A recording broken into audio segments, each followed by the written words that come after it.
I sveti Nektarije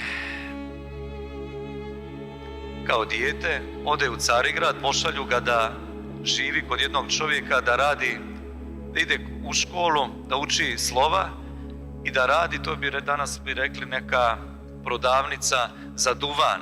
Pakovali su duvan i on je nosio te pakete, te kese raznosio i kao dijete bi uzeo pa otkine parče papira od vreće i napiše citat iz Svetoga pisma ili neku misao svetih otaca koju bi on pročitao, napiše na tom papiriću i ubacivaju u te kese i raznosio tako ljudima.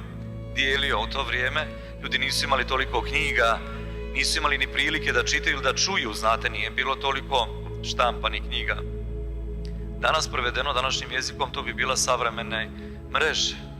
Šta hoću da kažem? Nalazio je načina da ljudima pošalje poruku, da im prenese citat iz Svetoga pisma. Znate.